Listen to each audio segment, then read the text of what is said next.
there's a lot of tough people out there, but they're tough and they're also miserable. Like they show up to work and they do things, but they hate their job, they hate their life, but they just grind because they feel like they have to.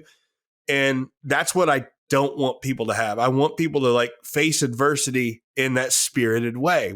Because we can. If you're not purposely putting yourself in something hard, you don't know that you're getting better. You're just kind of like existing. Yeah, I mean, it's scary and it's vulnerable to do it, but I think you have to be putting yourself in situations that allow you to get better at things. If you want the ability to face adversity in life, you can't just wish for it. You have to go develop it, right? You have to forge it. You have to create it.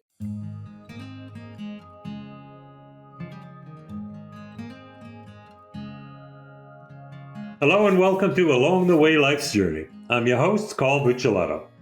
As I've told you many times, I've traveled millions of miles around this beautiful earth of ours, and I've met all kinds of people, wonderful people, many of them with inspiring stories and enrichment in their lives that they want to share with others. I have such a man with me here today. Matt Thomann is an absolute treasure when it comes to this kind of discussion. He's had his background and experience that have led him to this point in life, and he's just blowing up with things to tell people. So, Matt, thank you very much for being on our show. Thanks for having me on, Carl. I appreciate it.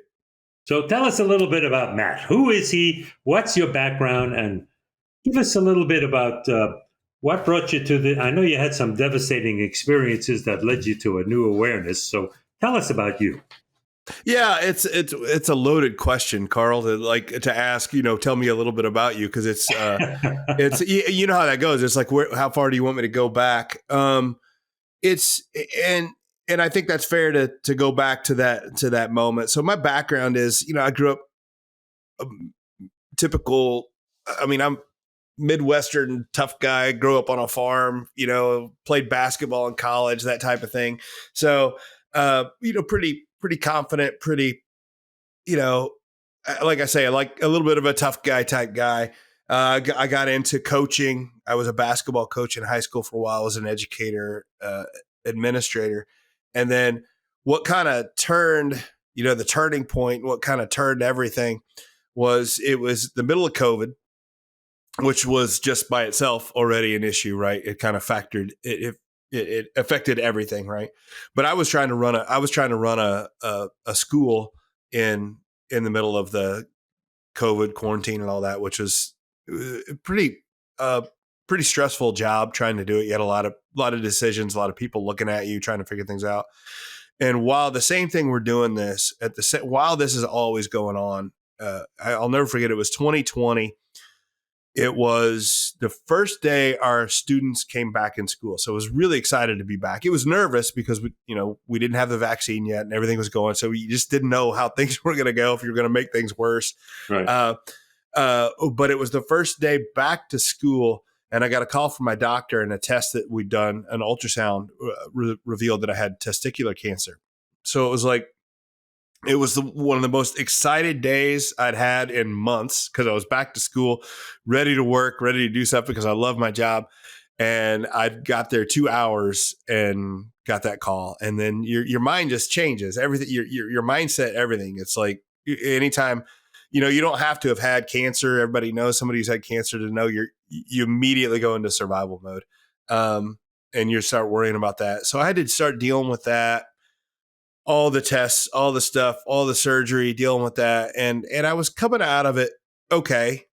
Still, you're always, the one thing about cancer, you're always worried if it's going to come back, right? So that never really leaves, especially not in a couple months. But it was just 4 months after I got diagnosed with cancer that I was sitting on my couch with my wife, just watching TV, and then all of a sudden got hit with all the symptoms you hear about from a stroke. Just all of a sudden, couldn't feel my right side, couldn't talk right. I started looking at her, and I started taking my hand and looking at it like this. And I said, my fingers feel strange, and I couldn't say words right. Absolutely freaking my wife out. We get to the hospital, and sure enough, that's what had happened. And it hit my speech centers. Day after in the hospital, I couldn't say my wife's name. I couldn't hardly talk. I couldn't do anything. And it was a good Oh, as they say, 12 to 18 months recovery, learn how to speak again correctly. And in that time, I went from that pretty much confident, tough guy to, between the cancer and between the stroke. I mean, you talk about, Life broke you to your knees. oh, just breaks you, just breaks you. You have no confidence in anything. You have anxiety in every situation. It was a month after my stroke. I was back in the ER having a full on anxiety attack, PTSD. And finally a nurse said, "Hey, you need some help, man." And that's when I got introduced to, they hooked me up with a therapist who worked with people who'd had brain injuries. And I didn't know what to expect, but she ended up being very well versed in positive psychology and how to change your mindset around situations and how you can use this idea of neuroplasticity and change your neural pathways so that instead of feeling instead of feeling like anxious in a situation, you can feel confident in a situation. It just takes time and effort to be able to do that. It's also the basics of this positive psychology, of the basis of what professional coaching is. All right. So the people that get executive coaches or life coaches and stuff, it's all based on that same concept. I loved it so much. I went and got my coaching certification, switched careers, and now I'm a professional coach. I work with all kinds of people, but I leaned right back into the world I came from. I work with a lot of athletes, a lot of coaches, a lot of educators. But And I yeah, see your it's mantra is mental mettle. To mental me, mettle. that's That. strength, Yeah. determination, doggedness. Yes, that metal. I love the word metal. It's an old school word. I picked it on purpose, but Huh. and all those things you said there, Carl, about strength and doggedness is 100% correct whenever we think of metal. But when you look at the definition of metal, there's a little bit more there that's really cool. So the definition of metal is a person's ability to face adversity in a spirited and resilient manner. And when you put the word spirited in there, right? The word spirited means enthusiastic, positivity. And I think there's a lot of tough people out there, but they're bothered. They're tough and they're also miserable, right? Like they show up to work and they do things, but they hate their job, they hate their life, but they just grind because they feel like they have to. And that's what I don't want people to have. I want people to like face adversity in that spirited way.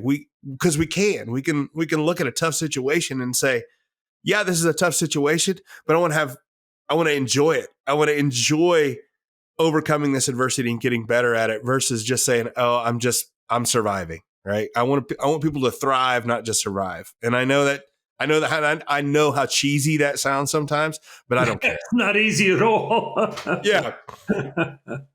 Yeah. I have a mantra Yeah. myself. It's very similar to that. And that is succeed, don't just survive. Absolutely. It's a huge mindset. And the thing is that it's easy for us to say that as we sit here on a podcast. Oh, you just need to thrive, not just survive, or succeed, not survive. But if you are in a very negative mindset and you're miserable about stuff, you don't see that as a possibility, right? So you're all of your thought process is negative, and it takes a conscious effort to change that. And I think that people that don't know us listen to this are like, oh, those two old guys they don't even know what they're talking about, right? Like it's not that they say it's not that easy. You can't just do that, but you can. You just have to put the time and effort into it. I fully agree with you. I have life experiences to acknowledge that, and I know that when you have to manage what your thoughts are. When you manage your thoughts, you manage your attitude. When you manage your attitude, you manage your habits. When you manage your habits, you manage your life. Yeah. And the thing is, if you're not managing your thoughts, we don't know where they're going to go. And just human nature, whatever, they don't accidentally turn to the positive. They turn to the negative, right? So if you're not managing your thoughts, it's not like you're really not even staying level. like if you're not managing your thoughts, they're kind of managing you. And our natural reaction is to look to negative. And the more you build that negative, the deeper and deeper and deeper the spiral goes, right? You have to be managing it. I just don't think you stay level. You're either going one way or the other. That's right. That's absolutely right. There's no standing level. If you're not going forward, you're going backwards. There's absolutely right. Yeah. You're a relatively young man compared to me, but we've had some similar experiences. I had a hemorrhagic stroke myself. Yeah. And it was 11 years ago. And they told my wife the night that I had the stroke, he won't make it through the night. And here I am, 11 years later, talking with a young man who not only experienced those things, but learned how to overcome them and reach out his hand to teach others how to overcome as well. That's a great blessing to me. Hearing your story is a great blessing to me. I appreciate that. And it's hard. So what's hard, and I don't know how you feel about yours, but what is hard for me to explain when people talk about your stroke and for you to be able to say something to them like, yeah, it might have been one of the best things that ever happened to me. Yeah, it's a blessing. Right? And they're like, well, you're just saying that, right? And I'm telling you, it's the truth. I'm a different person since it, and my life. I'm so thrilled with my life and what I'm doing now, and the relationships I have with my wife, my children, my friends. It's all affected because of that stroke and affected in a positive way. And I could see it's overlapped from your family, your life experience, your family, your friends, and it's given you, I can see you have a passion to share this with other people. Yeah. It's not just an avocation for you. This is a passion for you. Absolutely. I got into this job. I love the job I love doing, but it's not like I'm making millions of dollars at this, Carl. It's a passion. I do a podcast kind of like you do. And that podcast, I just put it out there because I put these ideas out here because I want everybody to be better for it. And I want them to see. And quite honestly, when we're talking about mental health, the reason I start by saying, I'm this Midwestern guy, this tough guy, because I know the stigma, what it was when I grew up with, and the stigma people have about mental health. And if you can look at a guy like me, I'm a big guy. Yeah, I'm a big, strong guy, but I'm also like, yeah, you need to take care of your own mental health.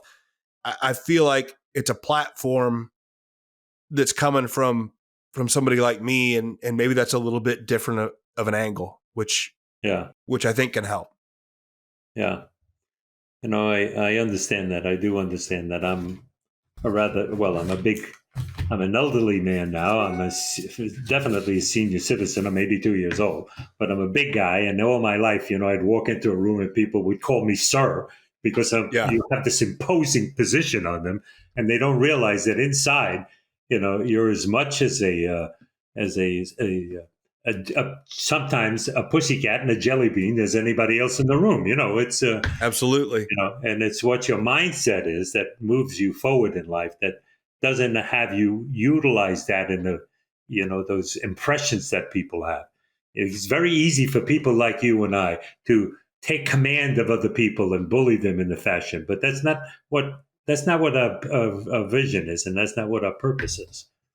No, and I think, and it's good that you say that, because I work with a lot of athletic coaches now. I used to be a basketball coach and stuff like that, and a lot of the old school idea of what a lot of coaches used to be like was just that right there, right? Yeah. Just to bully people and my way or the highway. That's and right.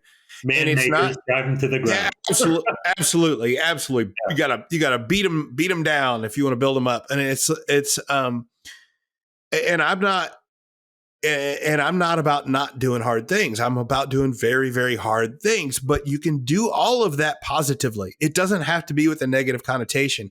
And it doesn't, the coach doesn't have to have this scowl and kicking kids out of practice and just beating them down. You can make them work really hard and be positive. And the benefits for your team, for your individuals, for them, for their life, and how they're going to go, these young men and women, how they're going to affect their families and their jobs and their relationships. If they know how to do this positively, it's a much better idea. than thinking you have to try to beat people down to be able to get Right. what you want. And I can imagine, as the person who's instilling these new thoughts and these new actions into people, you recognize that there's a ripple effect. Whatever you do for that one person, it affects their lives, so they affect other people in their families and in their lives. And that's got to be very gratifying. It's my favorite part. So one of the things I always talk about is the voices in our head and how we Yeah. talk about that. And what you just said there made me remind one thing. When I first started going, and I go into schools and speak to educators, coaches, things like that. And I used to get very nervous about that, going in with some of these ideas and worried about people are going to think about me and what they're going, are they going to laugh and feel about what I'm going to say?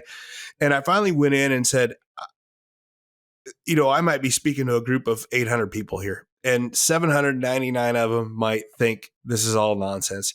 But if I reach that one person, and the ripple effect from that one person and what they've done for their family or their kids or their students or their athletes, it was worth me going there that day. Now, hopefully I reach more than one out of 800, and usually I do, but it helps me understand why I'm doing what I'm doing. And because whenever you're talking about changing somebody's mindset, I as the giver of a speech, I'm only half the equation. A person has to be in that headspace to receive it. And it doesn't matter. No. It's not about me per se. It takes both of us. And it's I try to do my best to reach people to get them to receive it. But at some point, you have to be in that headspace to receive a message and move forward.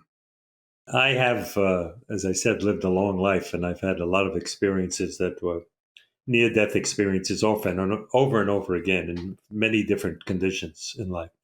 And for me, the turning point came with a real recognition that I found faith. I found my God. I found the place for me to find solace, and that strengthened me to know that no matter what drove me down, no matter what beat me down, if I'm still here, there's a purpose for me.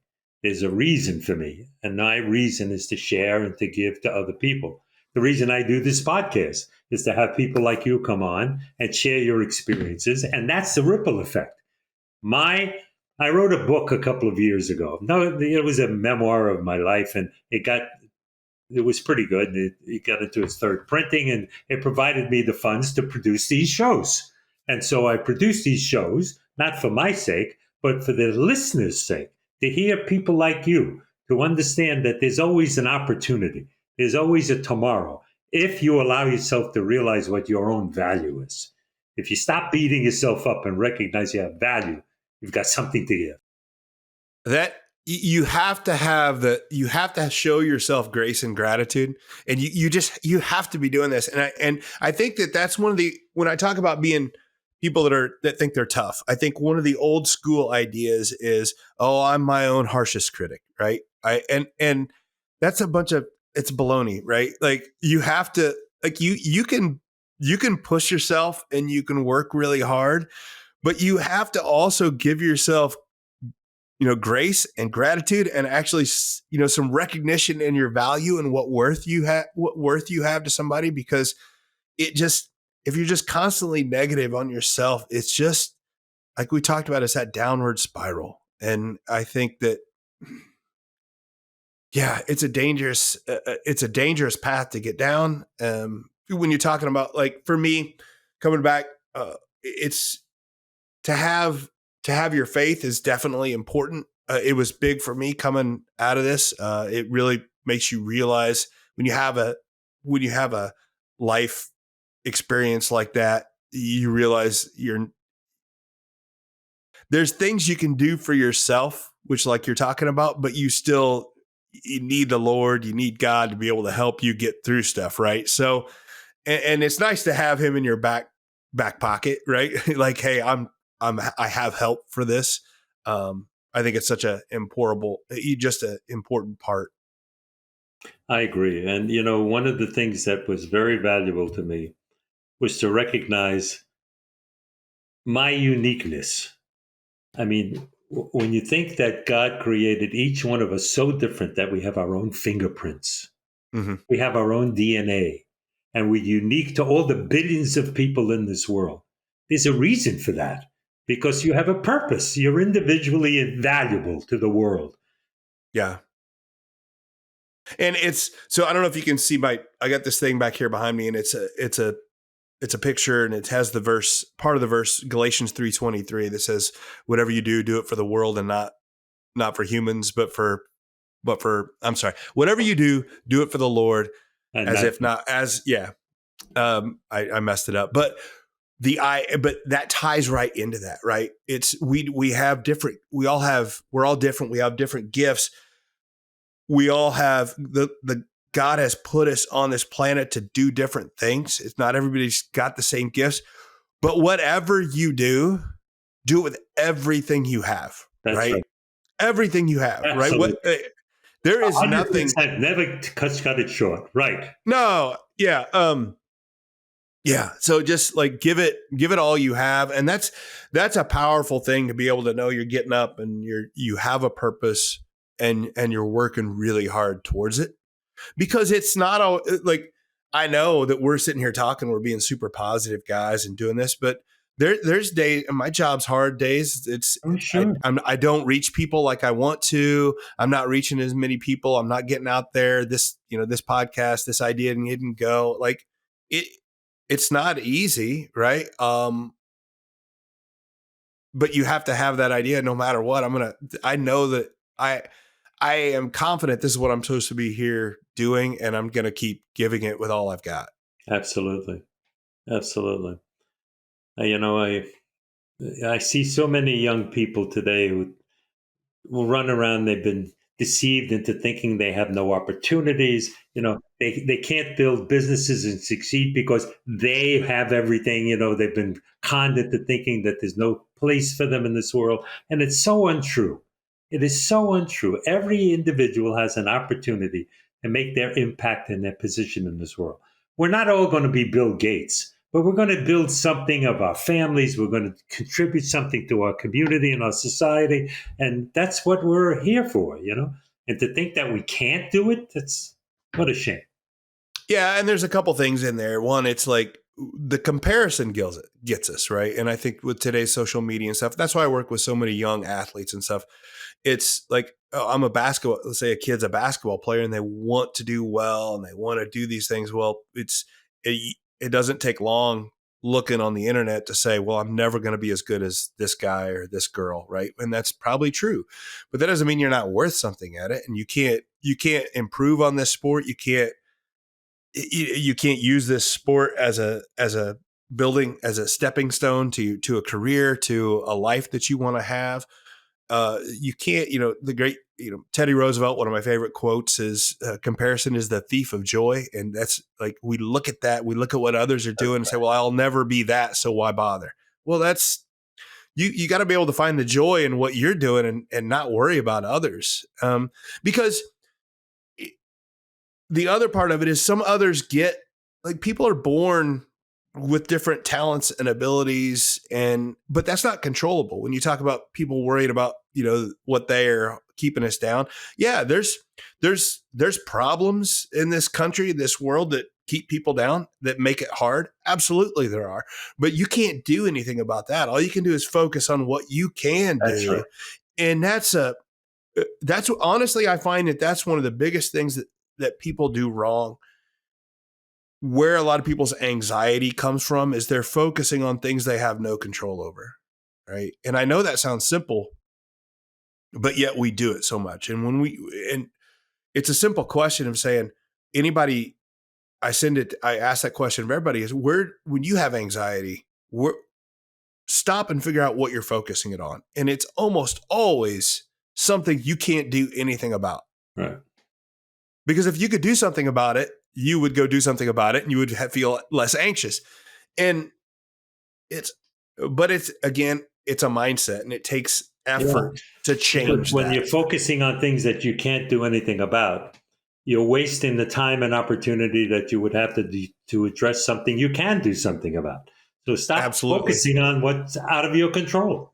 you know? Yeah. And I can't help but think, some people think, well, I've never done this, so it's never going to be good. I've known so many stories that I've read about, but one of them that really touches me is, there was an old lady once who, when she was 80 years old, decided to pick up a paintbrush for the first time in her life, Grandma Moses, who became a world renowned artist, Yeah.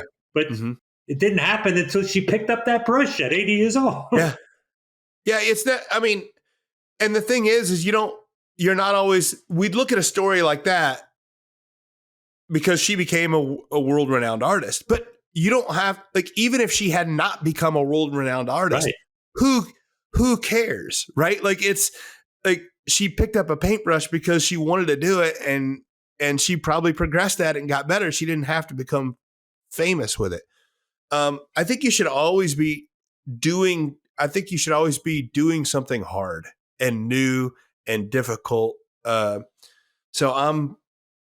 I am, oh boy, I'm 48 now, Carl. So, Oh boy, you're a young man. yeah, well, and this is, I'm 3 years after my stroke or whatever. And about a year and a half ago, I was like, I need to pick something up. I could feel myself kind of getting into a lazy rhythm. I wasn't I used to run a lot, and I wasn't running anymore.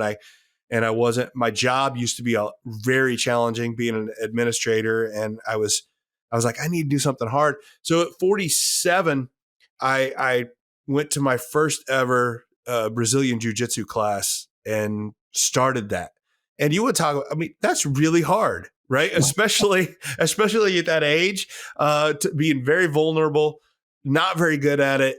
And I picked it up, and I'm hooked on it, and I do it now. And I'm never going to go win a world title. I'm not going to go be this, but that's not what it's about. It's about doing something hard and seeing myself grow and building and using that as an idea. There's your title. Yeah, Your accomplishment every day being better than yesterday. That's your win. absolutely. Yeah. Right. But I think that if you aren't putting yourself in a hard situation, if you're not purposely putting yourself in something hard, you don't know that you're getting better, right? You're just kind of like existing, right? And yeah, I mean, it's scary and it's vulnerable to do it, but I think you have to be putting yourself in situations that allow you to get better at things, right? And if you're not doing that, then you don't know that you're getting better, and then you don't have the opportunity to build confidence and feel better about yourself. Yeah, remember that the only way steel becomes steel is when it's forged. It's got to Absolutely. go through hard times, and it's got to really be, beaten down hard and go into the flame and into the ice. You are speaking my language right there, because at the end of my podcast, so it's the Mental Mettle Podcast, and of course, when you use the word metal, it sounds like the word metal, right? It's that cognate there, and I always say forge. You have to forge your metal, right? It's the same idea, but of course, Right. I'm using the word metal, but it's the same idea. If you want the ability to face adversity in life, you can't just wish for it. You have to go develop it, right? You have to forge it. You have to create it. And I think that one of the things I love to say is, if you can find intentional adversity on purpose, like me putting myself in jujitsu, or learning how to paint, which is adversity because it's hard, or picking up a new endeavor, anytime you put yourself in an intentional adversity, you're doing something hard on purpose, you are forging that metal that helps you better handle the mandatory adversity that life is going to throw at you. And it's going to throw it. There's no doubt. And it's not an if, it's a win, Carl, That's right. right? That's right. And that's not a negative idea. It's just like, if things are going to be hard in your life, why would you not be preparing yourself to do it, to handle it, right?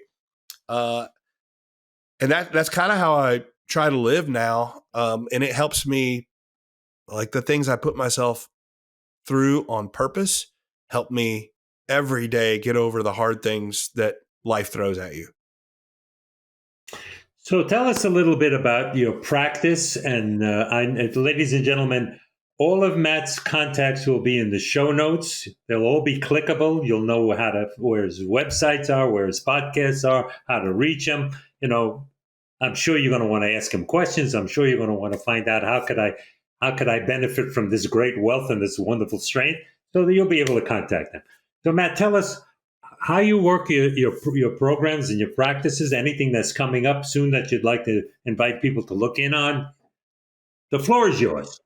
Yeah, absolutely. So I think if you want to get into my head a little bit and see me more, I do have the podcast. It's called the Mental Mettle Podcast.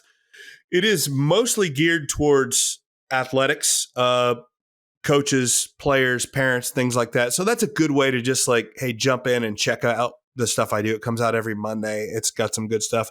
As far as the practice that I do, I would say most of my business is with the individual student athlete or some pro athletes. And the entire idea is to help them build confidence in athletics. Athletics has changed over the last 20, 30 years. Kids play a lot more sports. It's a lot more pressure. It's a lot different than it used to be. And as a result, kids are feeling very anxious. They're quitting sports and they're not enjoying it. It causes a lot of friction in the family. My goal there with the athletes is to help them change that mindset. So I coach them through the idea. Most of them come to me because, hey, I'm not very confident. I'm being very anxious when I play. Or some even they're already good, but they're like, I know I could be better, right? It doesn't have to be something quote unquote wrong with me to be able to do that. And we just work with them through individual sessions and have used the coaching process. And the coaching process is we figure out where you are and where you want to be, and I help you get there. Right. So it's a very personal situation, but I coach them to get them from A to B, get them from anxiousness to confidence in their sport. And once they learn those tools and those are abilities, man, the sky's the limit. You don't have to limit that to athletics. You can limit it to your life, your relationships, and everything.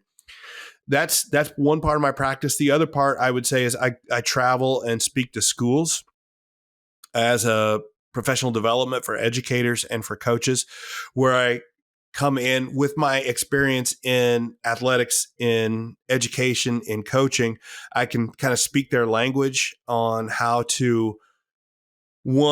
they can change their mindset around their profession, because teaching is a very difficult profession right now.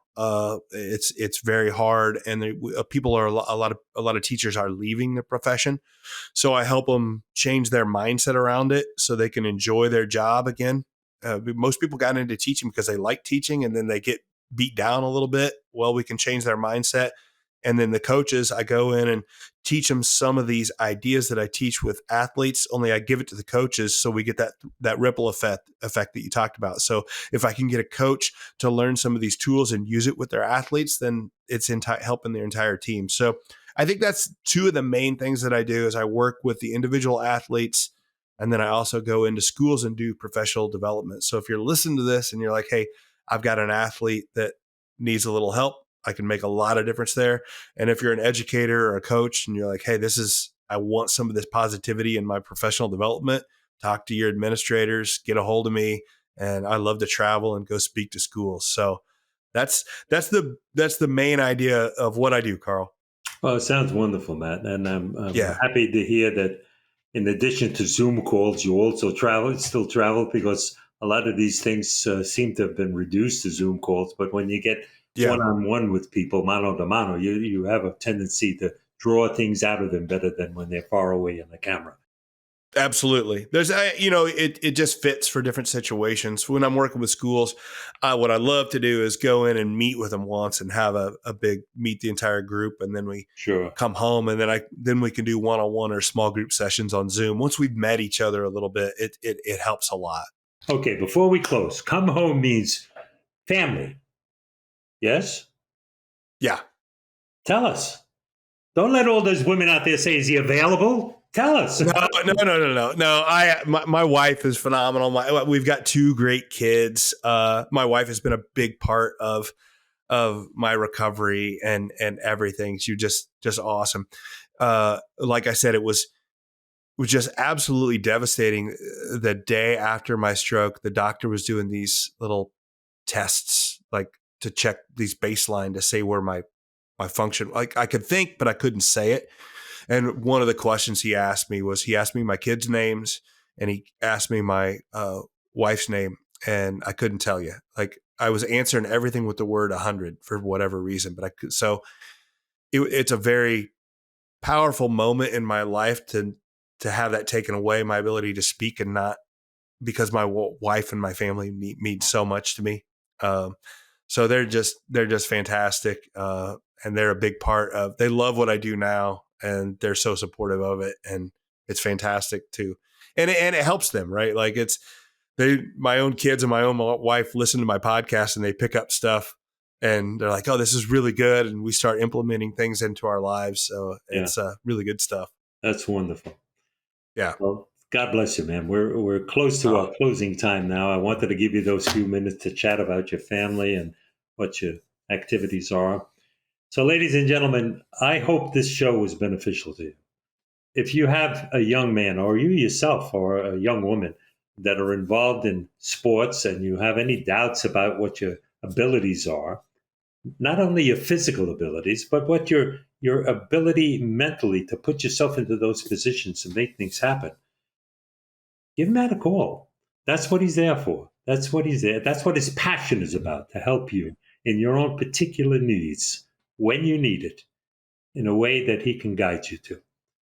So I tell you every week, I know you have a story. Everybody has their own story. You've just heard Matt's story. You know my story. I'm a big bull of bluster. I tell my story all the time to everybody.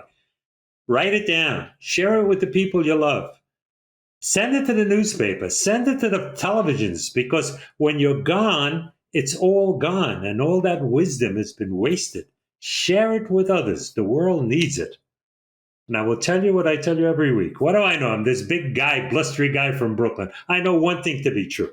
Get somebody you know today, give them a big bear hug, and tell them you love them. Tell them you love them. I'm quite sure God does also. So, Matt, you know what I'm doing next. I love you, man. I love you, man. Giving you I love it. You bet, man. Thank you all very much, and look to the next show. God bless. Bye-bye. Thank you, Carl.